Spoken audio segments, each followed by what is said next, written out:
La naïveté est essentielle. C'est-à-dire que quand on écrit un roman, il faut faire comme si on ne savait rien et se poser les questions les plus simples. Il n'y a rien de pire qu'un romancier qui écrit un roman dans lequel, dès la première phrase, on sent qu'il sent tout. Il sait tout. C'est comme un personnage omniscient. Le résultat des courses, c'est que en finissant le roman, ça nous agace parce que le- l'écrivain a étouffé la voix du personnage. Et moi, je voulais laisser cette sorte de naïveté à l'enfant qui se pose des questions les plus simples, donne les réponses parfois les plus loufoques et permet à ce moment au lecteur aussi de prendre un moment de sourire. C'est pas toujours évident de rester à lire un livre comme ça au bout d'un moment si on n'a pas un sentiment spécifique, un élément qui nous pousse à rester dans cette lecture de la première jusqu'à la dernière page. Et moi, cela, je ne sais le faire que par le biais de la naïveté, de l'ironie, du rire, de l'humour, de la dérision, de l'exagération. Parce que j'ai vécu dans un monde où mes parents étaient les amateurs de la dérision. Ils parlaient toujours par parabole, par image. L'image est plus forte que les mots. Parce que les mots, bon, ça peut rester comme ça, tout le monde va les employer, mais l'image est plus forte. Parce que les langues de mon pays, on a plus d'une centaine, ou voire même 200 ou 300 langues pour une population de 3 millions. Donc, chaque tribu peut avoir sa langue, vivre dans une autonomie linguistique. Et dans ces langues, la plupart de ces langues n'ont pas de synonyme. Alors, qu'allez-vous faire d'une langue qui n'a pas de synonyme? La langue française, c'est bien. Un mot, 10 000 synonymes, on peut utiliser le même mot et dire autre chose, ainsi de suite, ça passe. Donc c'est la langue même de prédilection pour les synonymes. Bon, ce mot-là veut dire ça, ça peut dire cela. Mais nous, qu'est-ce qu'on a fait? N'ayant pas beaucoup de synonymes, on va trouver une variété d'images. Et la variété d'images, c'est la variété des situations qu'on va trouver dans un livre, qu'on va trouver dans la vie courante. Là où le français va trouver 10 synonymes pour un mot, nous, on va essayer de trouver 10 synonymes, 10 images qui vont accompagner le mot, en quelque sorte, et donner peut-être le bonheur. Donc, la guerre même, entre guillemets, de l'écrivain qui vient d'ailleurs et qui s'exprime en français, c'est de pouvoir faire de sorte que toutes ces images trouvent une place dans une langue française qui multiplie tellement de synonymes. Donc il faut que l'image soit forte et reste en quelque sorte dans la tête. Quand on était tout petit, on apprenait la langue française, on était content. 6 ans, on sort des langues, on parle déjà 7, 8 langues ou 10 africaines, et puis on nous réveille le matin, écoutez, allez à l'école, c'est fini les petites langues barbares. Hein? C'est comme ça, ils disaient les parents, vous allez apprendre la langue française. Bon, c'est bien, on rentre, on s'assoit, dictée, on commence à parler, ça sonne bien à l'oreille, on entend les mots, c'est joli. Mais quand on prend un mot en français et qu'on nous dit voilà ce que ça montre comme image, on était déçus. On dit un tel mot comme ça, très beau, et il le gaspille avec une image moche comme ça. Donc l'écrivain africain va se dire, je veux me venger, puisque les Français ne veulent pas poser une belle image à ce mot, je prends leur mot, mais je mets une autre image. En associant les images, les Français ils ne seront pas perdus, puisque la multiplication des images, ils voient la chose. Ce n'est plus regarder, mais ils voient la chose, ils l'imaginent, et ça donne une autre réalité. C'est ce rapport que nous avons avec la langue, parce que nous, la langue française qu'on a apprise, ce n'est pas une langue orale directement, la chance que les petits Français ont eue. En tétant leur mère, il y a la langue française qui coulait, donc ils ont l'oralité. Mais nous, on arrive, pas d'oralité, directement la langue française. Ce qui fait que lorsqu'on arrive en France à 20 ans, on va à la fac. Moi, je suis allé à la fac de droit de Nantes. On était parfois obligé de changer la manière de s'exprimer parce que les autres disaient « Mais arrête de parler comme dans les livres, subjonctif imparfait, c'est quoi ça? On est entre nous, copains, voilà. » Donc on était obligé de dire « Bon, ben, c'est difficile pour nous. Chaque fois, on veut parler, on sent qu'il y a un subjonctif imparfait qui arrive, on se bloque parce qu'il faut l'éviter. » Donc, on évite le subjonctif. Du coup, ben, on parle pas. Ça prend au moins 2 ans avant de retrouver le calme plat d'une langue ordinaire qui est parlée dans la rue. Pas de subjonctif imparfait, pas de conjugaison bizarre avec des plus parfaits, les passés antérieurs, postérieurs. Non, non, non, non. Il faut rester dans une sorte d'oralité plate. Et donc, ça nous faisait mal, puisqu'on dit tous ces coups de fouet qu'on a reçus à l'école, à la dictée, pour les subjonctifs imparfaits arriver, eux-mêmes, les Français, ils n'en veulent pas. Mais dans quel monde nous sommes? Oui, parce que lorsqu'on était tout petit, on pensait que les poèmes, c'était pour baratiner les femmes. Hein, baratiner, comme on dit. Voilà. Quand on disait poème, ça veut dire attention, c'est du baratin. Donc, c'est-à-dire que pour que les femmes écoutent, qu'elles soient émerveillées, tombent amoureuses de nous. Donc, l'idée même du poème, c'est si je veux atteindre cette fille, je lui écris un bon poème en français. Mais comme on n'avait pas la capacité de les écrire, ben, il fallait qu'on aille s'inspirer des poètes qui ont parlé de l'amour. C'est pour ça que tous les Congolais de mon âge étaient amoureux devant les poèmes de Lamartine, parce que il y a la douleur, ça fait mal, il y a la tristesse, voilà, Lamartine, le pauvre, et puis ceux de Victor Hugo. Hein, c'était très bien parce que c'était direct. Il suffisait qu'on change seulement le lieu, hein, on tropicalise un peu à gauche et à droite, ça marchait. Hein. Moi, je crois que j'avais envoyé un poème comme ça, voilà, on changeait, bon, et là, voilà, Victor Hugo parle de sa fille, tout ça là, Léopoldine, ah non, je vais enlever Léopoldine, voilà, pof, je vais mettre, voilà, Marguerite, Caroline, voilà, et là, voilà, où Chateaubriand, voilà, j'ajoute, on ajoutait, parce qu'on dit, non, l'écrivain là n'a pas fini le poème, je le continue, et puis on ajoutait le nom, et quand on arrivait devant la copine, voilà, d'un air vraiment très emporté, on lui disait, voilà, mon cœur à ta clarté s'enflamme, je sens des transports inconnus, douce lumière, tu leur âmes. Hein? Et c'était du Chateaubriand qu'on piquait dans le lagar des Bichards. Et parce que les photos des écrivains à l'époque étaient toujours bizarres, hein, parce que les écrivains, ils avaient des postures. C'est pas comme aujourd'hui, il n'y a plus de posture. On regrette cette époque. Vous voyez, imaginez Victor Hugo sur une falaise. Je t'ai dit, mais comment il a fait pour monter là-bas, rien que pour la postérité. Et puis, on avait Rimbaud, voilà, une main comme ça. C'est la première fois que je voyais la couverture, Une saison en enfer, un jeune petit blanc avec une main posée. Et moi, je regardais les cheveux. Je dis, mais comment il a fait pour avoir ces cheveux? C'est pas possible. Et derrière, la quatrième de couverture qui expliquait ses malheurs. Voilà, il a failli être assassiné, pistolet, avec un certain Verlaine. Le petit se pose, mais pourquoi deux personnes, ils ont le même sexe, ils veulent s'assassiner? Donc, il y a des questions qui se posaient. Mais c'était aussi la découverte de la littérature. Ces livres sont arrivés chez moi à la maison par un concours de circonstances, puisque mon père était réceptionniste chez les Blancs dans un hôtel Victory Palace. Donc quand il est ramené, le livre le plus mince, c'était Une saison en enfer, posé au-dessus. J'ai dit, bon, si c'est mince, c'est pour les petits. Donc voilà. Donc c'est vers le livre. Naturellement, un enfant, il va vers le livre mince, avec couverture bien. Parce qu'il ne va pas aller, les bienveillantes des Little, il va fuir. Donc voilà. Donc il va aller vers un tout petit livre. Voilà. Le vieil homme et la mer, c'est tout petit, ça va, je peux y aller. Voilà. L'étranger de Camus, bon, ça va, j'y vais. Le petit prince de Saint-Exupéry, j'y vais quand même. À la recherche du temps perdu, ah non, non, non, il n'y va pas. Donc il y a ce processus, ce livre qui était là, mais accompagné des livres plus iconoclastes, les romans de San Antonio, puisque c'est ça que les Français ramenaient à l'hôtel, voilà, déposaient, bon, ils ont lu, c'est fini, ils jettent, et mon père les prend, ramène à la maison, pose dans un coin, dans l'espoir. Et il les lit, il disait, je vais lire quand je serai à la retraite. Donc du coup, je n'ai jamais vu mon père ouvrir un roman. Donc, du coup, il venait compter, vérifier, tout, c'est toujours en place, mes livres. Donc, du coup, moi, je les lisais derrière quand il partait, même si je ne comprenais pas. Néanmoins, j'entendais cette langue française. Voilà, là où il fallait rire, je ne riais pas. Là où il ne fallait pas rire, je riais parce que le mot me disait quelque chose d'autre par rapport à ce que ça signifiait. On venait de recevoir cette radiocassette, c'est bien, ça arrive.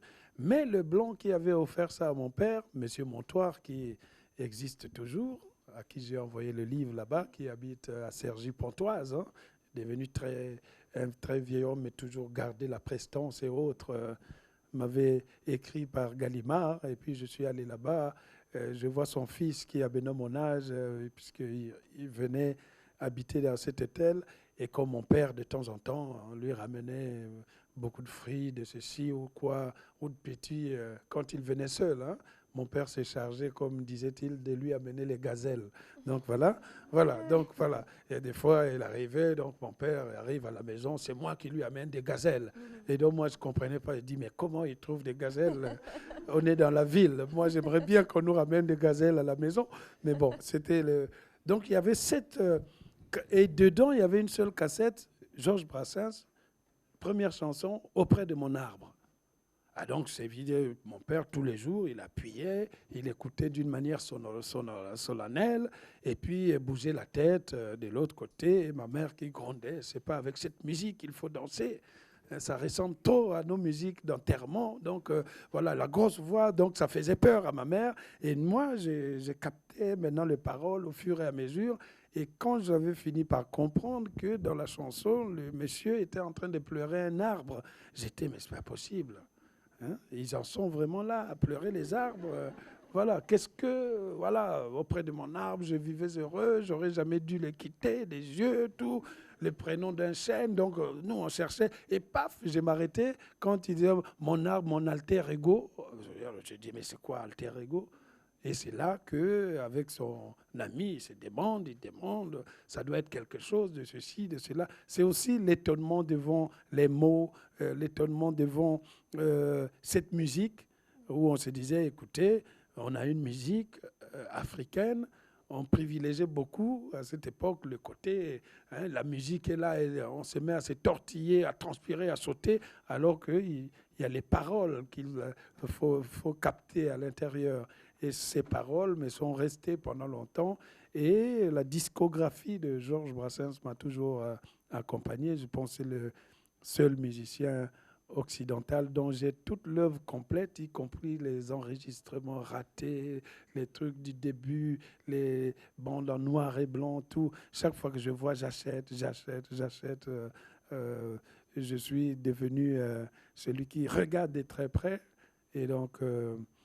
c'est en quelque sorte très associé. C'est pour cela que lorsqu'ils m'ont remis le prix Georges Brassens pour le roman, ça m'a fait beaucoup plus plaisir que lorsque j'avais eu le prix Renaudot, par exemple. Parce que là, c'est la rencontre d'un grand passé avec un musicien qui m'a toujours suivi et qui a toujours existé dans mes livres. Hein, dans Vers cassé, c'est la chanson Mourir pour les idées que j'utilise. Et là, c'est auprès de mon arbre. Il est comme un perroquet, en principe, puisque c'est le père qui écoute les informations, et comme un dictionnaire qui essaie d'expliquer, et à la mère, puisque ma mère n'est pas allée à l'école, hein, donc, et au petit, il explique, voilà, si on parle du chat d'Iran, parce que, voilà, c'est pas un chat comme vous croyez, mais c'est quelqu'un qui existe, voilà, il explique un peu l'information de A à Z. Et cette... information mondiale vient de la voix d'un journaliste de la radio américaine, La Voix de l'Amérique, et ce journaliste, Roger Guy Folly, qui m'a obsédé durant toute la jeunesse, le recherchant.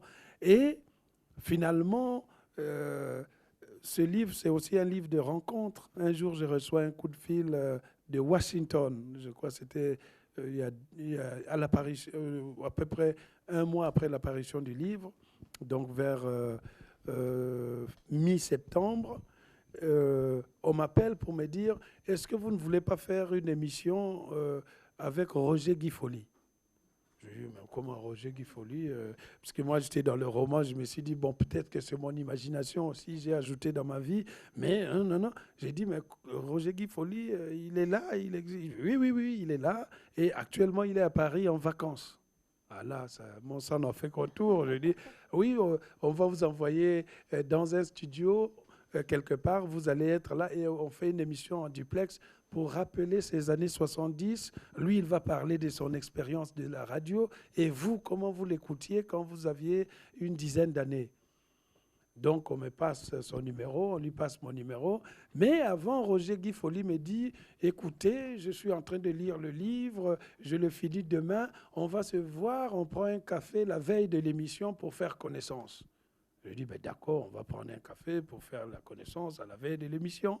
Et alors, il me fixe un rendez-vous à l'Indiana Café qui est à côté de la gare de l'Est à Paris. Bon, je dis, bon, un Américain, Indiana Café, peut-être qu'il est de l'Indiana, c'est normal. Je prends le métro, j'arrive, je rentre, il y avait quelques personnages qui traînaient, tout. Je balaye du regard, je me dis, bon, sachant qu'à l'époque, je devais avoir une dizaine d'années, lui, journaliste, donc je lui donne au maximum entre peut-être 30, 35 ans ou quoi. Bon, disons 35 ans plus tard, donc il doit être dans les 75, peut-être 80 et quelques, voilà. Donc je m'attendais à voir quelqu'un de plus fatigué, quelque part dans ce genre-là. Un blanc fatigué, tranquille. Ben, j'ai dit, bon, d'accord, je rentre. Effectivement, je balaye la salle, je ne vois pas à peu près un blanc dans ses âges fatigué. J'ai dit, ben non, c'est pas possible, je tourne en rond, je regarde comme ça. Et puis, je vois au fond un vieil homme qui lisait tranquillement le journal. Je dis, mais ça ne peut pas être lui. J'avance vers le monsieur, je dis, excusez-moi, c'est vous, Roger Guy Folly? Ah, c'est vous, alors je dis oui. Et la question immédiate, je dis, mais vous êtes noir. Il était noir.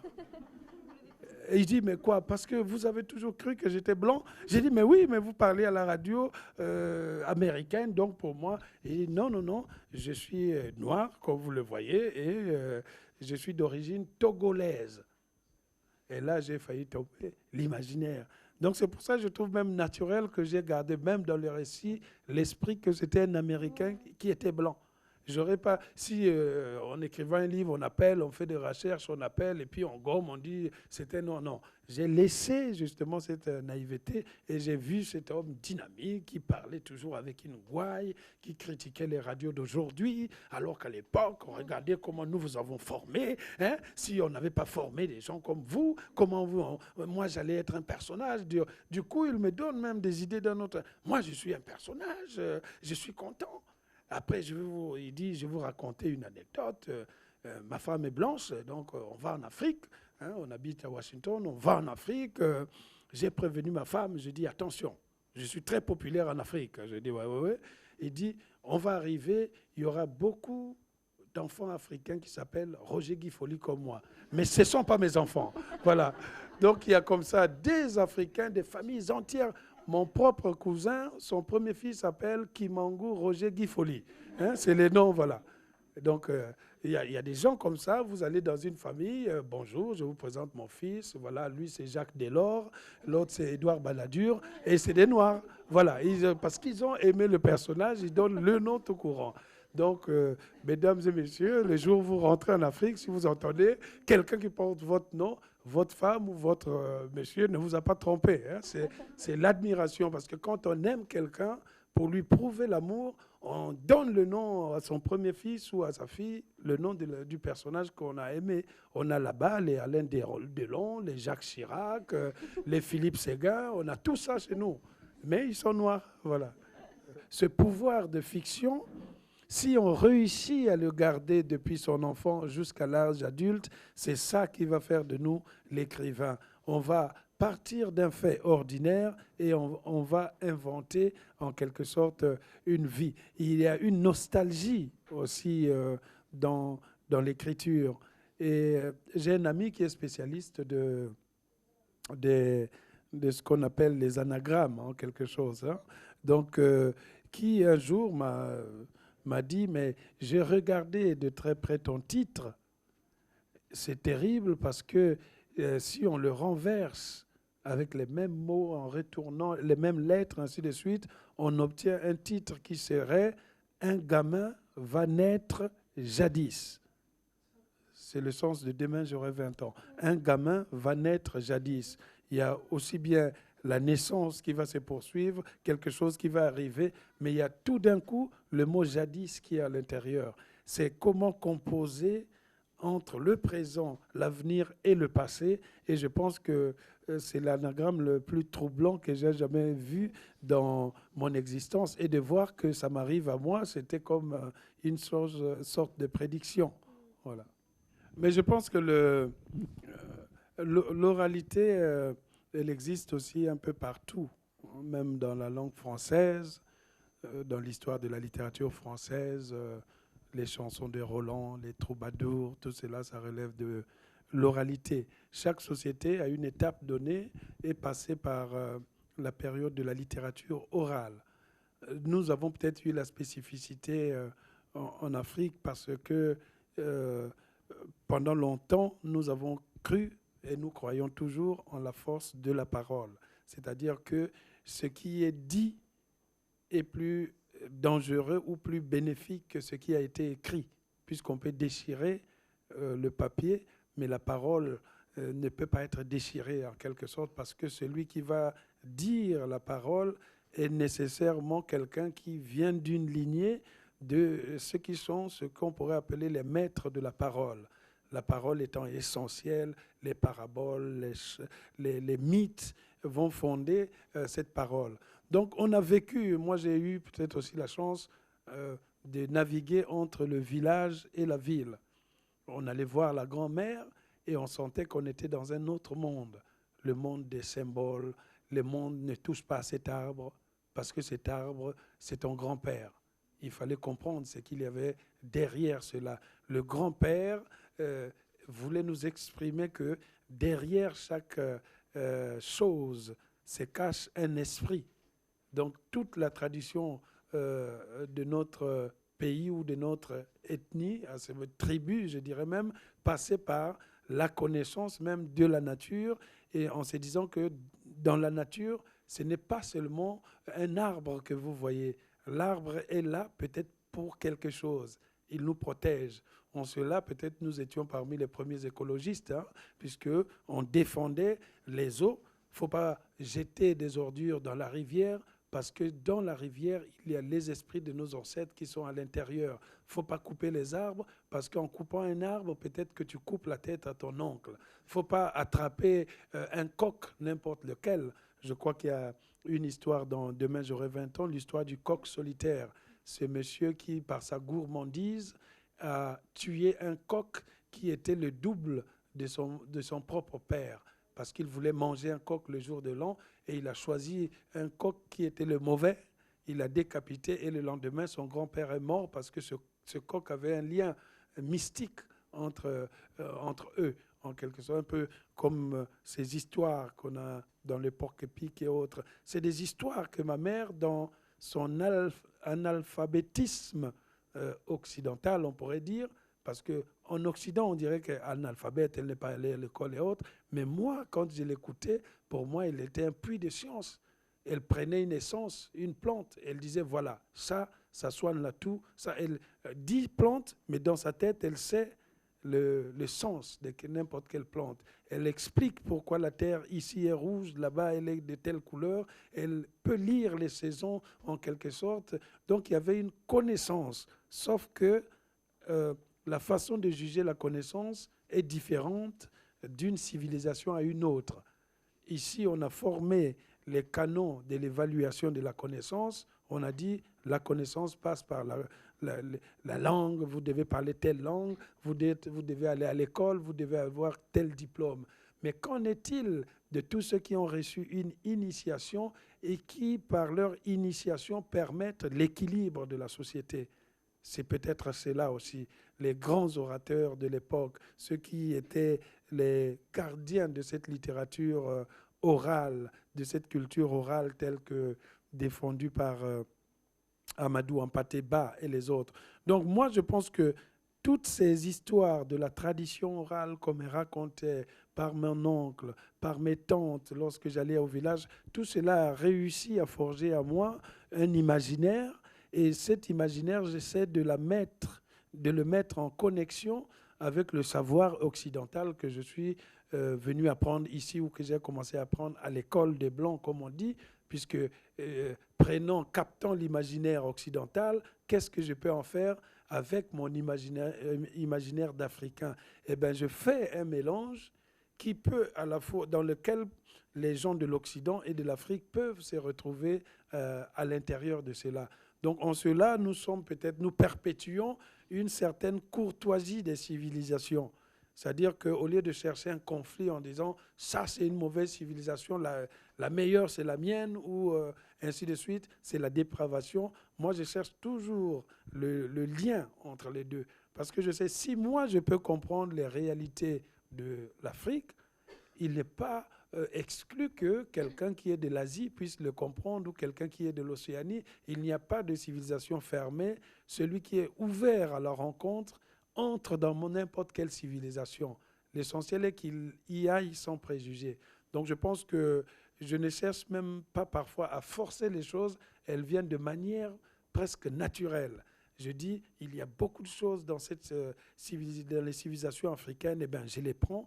Il y en a chez les Occidentaux, je les prends. Il y en a aussi chez les Asiatiques, je vais en chercher à gauche et à droite par le biais de leur littérature, par la connaissance de leur culture, par leurs rites. C'est ça la chose. Je veux savoir c'est quoi le bouddhisme, je veux savoir c'est quoi l'animisme, je vais même jusqu'à chez les Indiens. Je cherche les civilisations parfois les plus éloignées et je finis par trouver qu'il y a un lien commun dans ces sociétés, qu'on se développe en général de la même manière, mais maintenant, les échanges vont tout peut-être ramifier.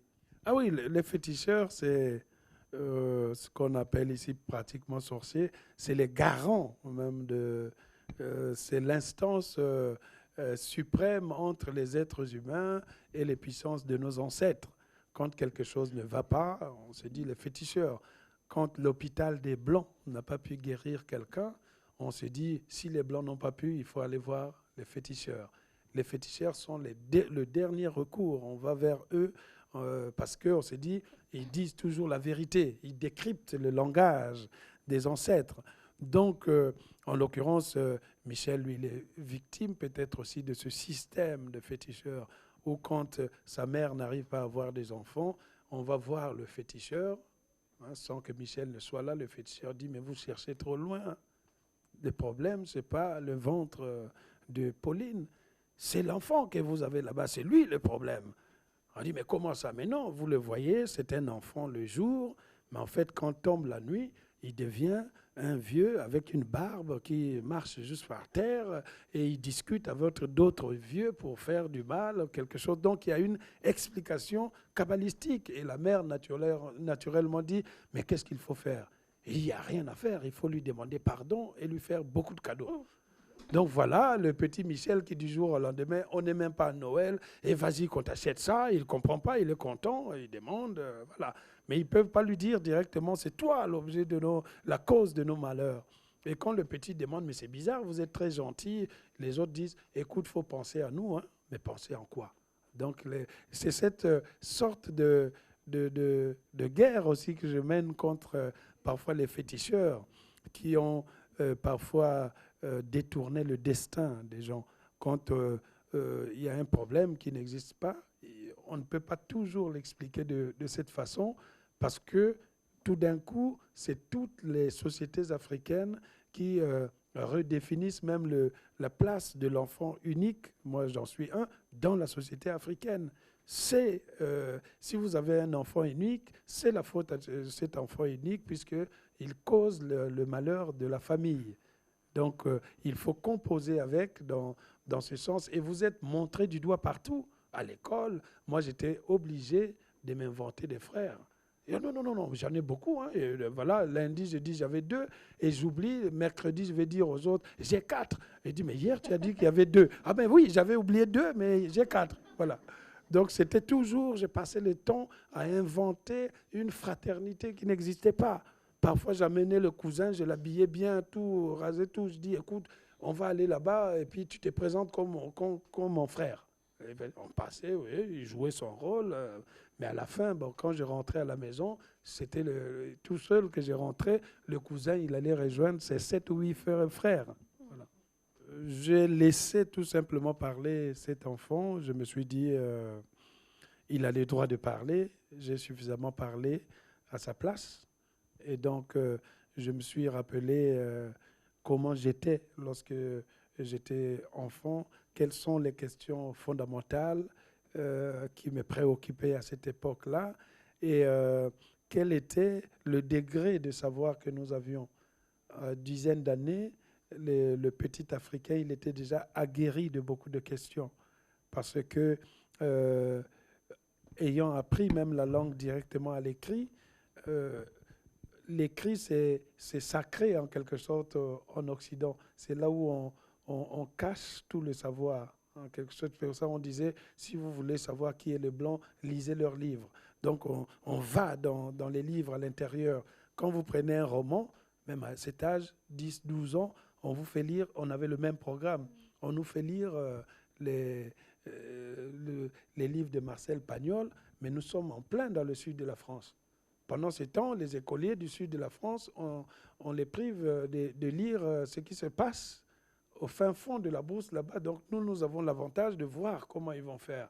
Donc on lit tout cela, on emmagasine et on essaye de voir l'obsession, par exemple, de la petite copine de Michel, c'est qu'il veut à tout prix dire à Michel, je veux que tu m'achètes les mêmes châteaux que ceux qui sont dans les livres de Marcel Pagnol.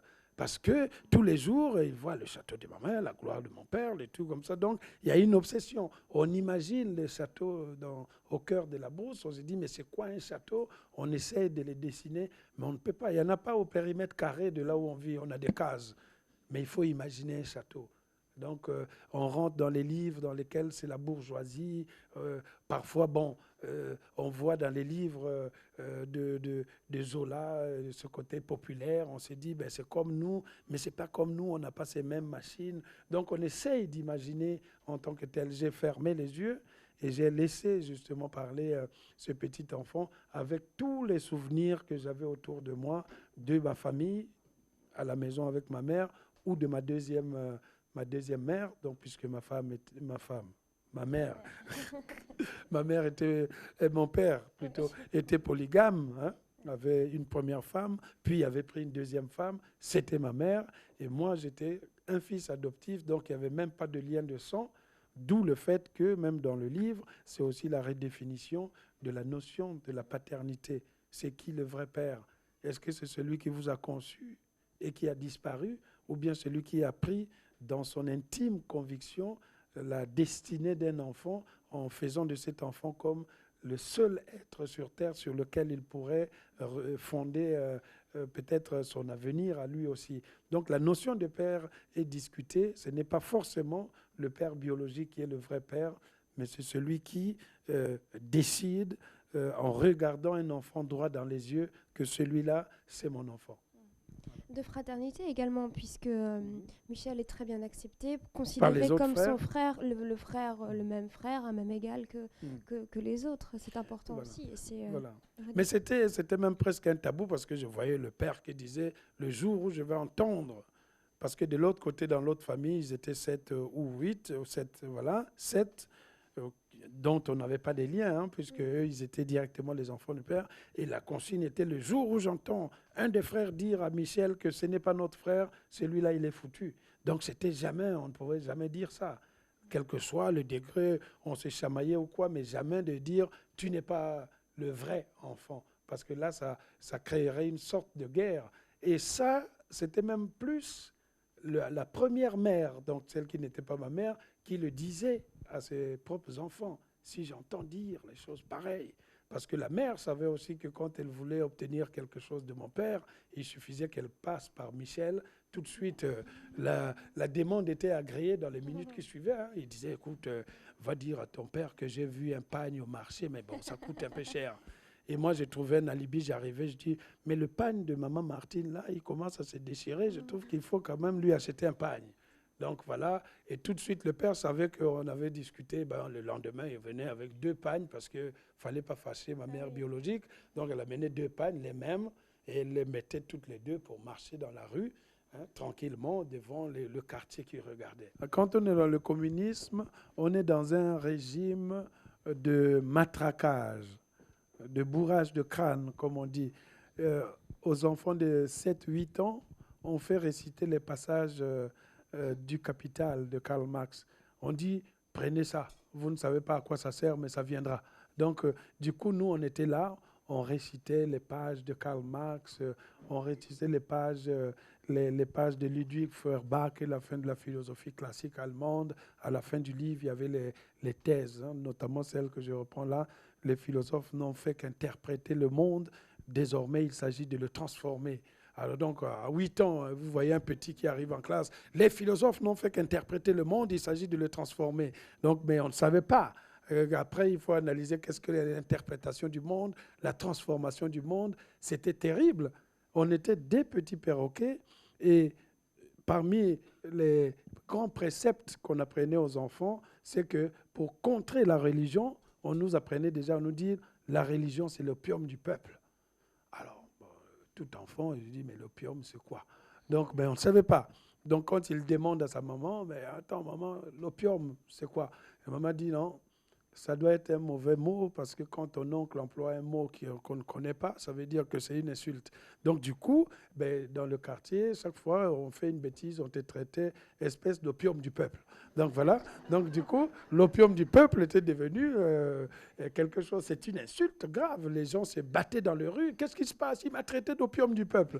Donc voilà, et la bagarre se poursuivait parce que c'était les dommages collatéraux d'une idéologie communiste qu'on a inculqué aux enfants très tôt, et jeunes. Et nous avons vécu dans cette situation.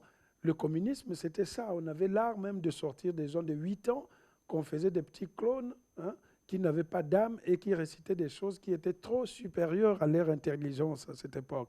Donc c'est aussi cela qu'il fallait peut-être garder. Et à côté, de temps à autre sortait la naïveté naturelle qui faisait retourner l'enfant à son vrai âge. Donc c'est ces éclairs et ces lueurs qui, j'estimais, qu'ils devaient traverser en quelque sorte le roman. Bien évidemment, celui qui n'est pas aguerri va dire « Ah, mais il est trop mature à son âge ». Mais mon cher, si vous avez vécu le communisme, on en discutera parce que nous, on a vécu dans cette situation. Et il y en a qui, dès 10 ans, on les envoyait pour un petit stage en Bulgarie, tranquille, hein, et ils revenaient pire. Hein. Donc voilà, ils parlaient tranquille, comme les grands dictateurs de l'époque, les maréchals Tito et compagnie. La maison de tonton René est la plus jolie de la rue Comapon. Comme elle est très belle et qu'on la voit briller de loin, mon oncle a peur que les prolétaires qui ont des maisons en planches tout autour entrent n'importe quand dans sa propriété et lui volent sa richesse. C'est pour ça que la parcelle est bien clôturée en dur avec des fils barbelés au-dessus. Celui qui se dit « je vais aller voler dans la maison de M. René parce qu'il est riche, il va se blesser avec les fils barbelés, il va saigner et crier comme les bébés lorsqu'ils arrivent dans ce monde, eux qui savent déjà qu'ils vont avoir des problèmes graves dans la vie et qu'ils auraient mieux fait de rester dans le ventre de leur maman ou d'aller au ciel sans passer par la terre comme ma sœur Étoile. En plus, il n'y a pas que les fils barbelés qui protègent la parcelle de tonton René. Il y a aussi un grand portail en fer. C'est par là que tout le monde doit passer. L'autre grand portail en fer qui est derrière la maison, c'est l'entrée du garage de mon oncle. On l'ouvre avec une télécommande. Quand tu viens chez tonton René, tu sonnes d'abord, tu attends dans la rue, puis le boy vient te guetter depuis un petit trou tellement bien caché que tu ne peux pas imaginer que quelqu'un te voit. Si tu es suspect, si tu ressembles à un voyou du grand marché, le boy ne t'ouvrira pas.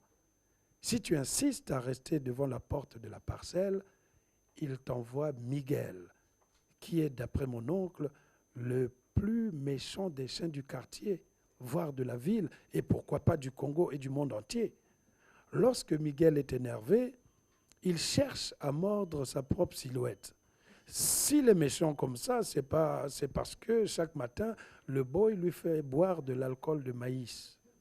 Et dès qu'il a avalé un verre entier de cet alcool de maïs, il reste tranquille quelques secondes. Puis il tourne en rond, cherche sa queue, mais il ne peut pas la trouver parce que quand il se retourne à gauche pour la mordre, la queue se retrouve à droite. Et quand il se retourne à droite, la queue se retrouve à gauche. Alors ça l'énerve de ne pas l'attraper, donc il aboie, il roule par terre. Le boy le calme, lui met une chaîne autour du cou et l'attache au pied du corosolier qui est dans la cour. Miguel va continuer à aboyer. Il est si en colère que la bave ne fait que couler de sa gueule. Devant le portail de tonton René, c'est écrit en gros caractères « Attention, chien très méchant 24 heures sur 24 et 7 jours sur 7 ». En lisant 24 heures sur 24 et 7 jours sur 7, je me dis, finalement, à quel moment Miguel n'est pas très méchant? Est-ce qu'il dort, ce chien-là? Et je fais un calcul mental, sachant que l'année, c'est 365 jours. Mais ça dépend. Parfois, c'est 366. Le jour, c'est 24 heures. L'heure, c'est 60 minutes. La minute, c'est 60 secondes. La seconde, c'est 60 tierces. Qui peut calculer en secondes le temps de méchanceté d'un chien qui a été très méchant 24 heures sur 24 et 7 jours sur 7 pendant 5 ans et demi? J'avais un peu peur quand je suis arrivé devant le portail de tonton René. En fait, je me demandais, est-ce que Miguel est bien attaché au pied du corosolier? Si je me suis demandé ça, c'est parce que lorsque j'ai connu ces chiens, il était un tout petit bébé de rien du tout. Mais mon oncle prétend que l'âge des chiens et celui des hommes ne sont pas du tout identiques. La jeunesse des chiens n'est pas longue. Ils vieillissent plus vite par rapport à nous autres, les êtres humains. Quand le chien a 6 mois, s'il était un homme, il aurait 10 ans. Quand le chien a 1 an, s'il était un homme, il aurait 15 ans. Quand le chien a 5 ans, s'il était un homme, il aurait 36 ans. Or, Miguel a 5 ans et demi.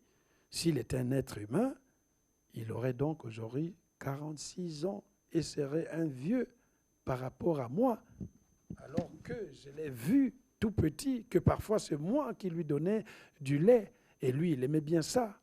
C'est pas normal que lorsque je viens chez tonton René, il se mette à aboyer comme si moi, Michel, j'étais un mauvais esprit, comme si je venais voler la richesse de mon oncle. Voilà, c'est l'hommage que je voulais rendre à ce petit chien que j'ai laissé au Congo à l'époque et qui normalement était méchant, mais qui aboyait un tout petit peu, mais au bout de quelques minutes, il se calmait parce qu'il n'était plus très méchant vis-à-vis de moi, parce que je lui donnais toujours un os, je sortais en cachette et lui donnais, et les chiens savent, ils se rappellent toujours, ils reconnaissent, ils savent séparer le bon grain de l'ivraie. Je ne vais pas réviser l'histoire et dire, ben vous savez, c'est depuis tout petit, moi je savais, je suis né avec les accords du participe passé déjà fait. Non, non, j'étais, disons, pas doué au point de dire que je faisais 0 faute à la dictée, mais je m'intéressais beaucoup à la langue française, donc j'étais un élève moyen, même dans les livres, quand je parle de l'école, on voit qu'on nous plaçait souvent dans la classe selon le mérite. Donc, quand vous rentrez dans la classe, à gauche, le premier élève, c'est le premier de la classe. Le deuxième, il est assis à côté. Troisième, quatrième, jusqu'au bout là-bas. Donc, voilà, jusqu'au bout. Donc, moi, j'étais au milieu. Mais c'était des places provisoires. Parce que si vous êtes au milieu et que vous avez eu une mauvaise note et que le dernier là-bas a eu une bonne note, échange de place. Donc, au milieu de la semaine, il y avait les valses.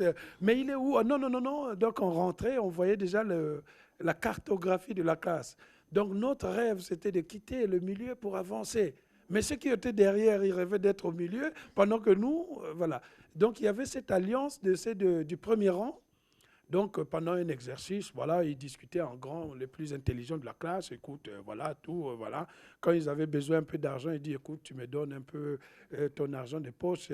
Quand on aura le problème, je te donne la solution. Mais bon, tu n'auras pas 20, tu vas avoir 13. Parce que si tu vois 20, non, tu seras derrière moi.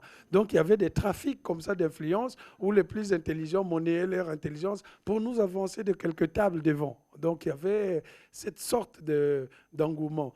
Donc, l'épreuve de la dictée, la langue française, c'est celle que j'aimais le plus. Celle que j'aimais le plus, donc j'essayais de m'appliquer. Parfois, elle me permettait de revenir au milieu quand j'avais reculé pendant l'épreuve d'arithmétique. Hein, parce qu'il y en a, parfois, français nul, histoire géo nul, tout d'un coup, ils ont 18 sur 20 en arithmétique, paf, ils montent. Ah non, non, je dis, ah non, demain il y a la dictée, je dois aller réviser. Et hop, je révise, je reprends ma place. Donc, il y avait cette sorte d'émulation, plus les épreuves de fouet, ainsi de suite. Mais c'est une matière que j'aimais beaucoup. Et bien plus tard, c'est plus vers le lycée qu'en m'appliquant, en lisant les classiques et autres, là, j'ai pu me détacher puisque je lisais toujours des livres qui n'étaient pas au programme. Et au moment de la dissertation, le professeur était épaté de voir, mais disons que, ben attendez, vous avez cité L'étranger de Camus, il n'est pas au programme. Comment vous avez fait?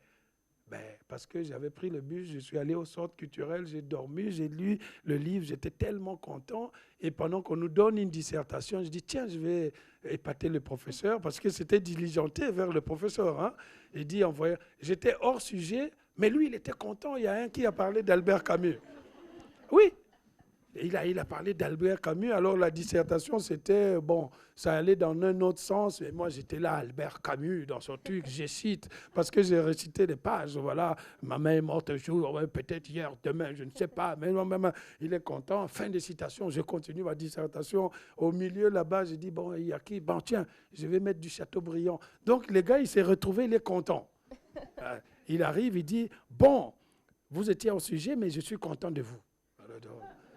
Parce que c'était dans un même devoir, Albert Camus, Chateaubriand, tout. Vous êtes sûr, ce n'est pas votre père qui a fait? Je dis non, mon père ne lit pas. Ah, donc c'est vous. Alors bon, hop, ça m'a sauvé pendant longtemps dans ce sens. Hein. Et même plus tard, quand je faisais du droit, dans les commentaires, c'était bien toujours d'aller, vous êtes une épreuve juridique, mais de se livrer. Les avocats, les grands avocats, c'est parce qu'ils ont une autre culture, une culture générale, qu'ils arrivent à se détacher. J'étais allé à l'école d'avocat, l'épreuve redoutable, c'était la culture générale. Parce que c'est ça qui va étoffer la plaidoirie.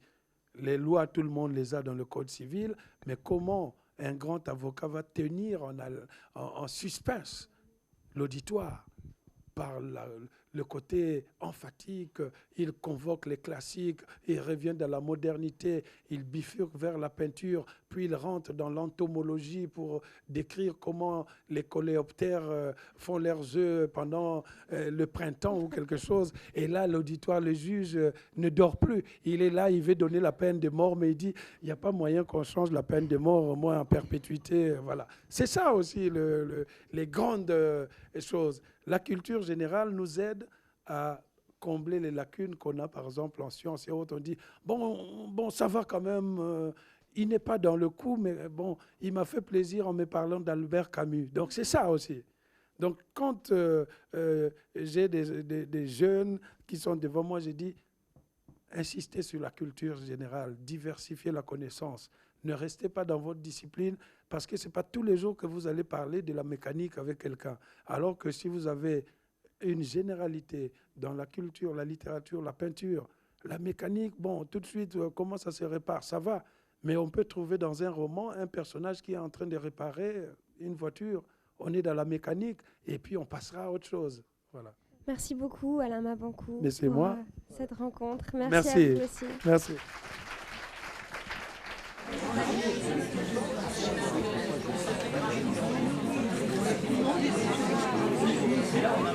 Oui.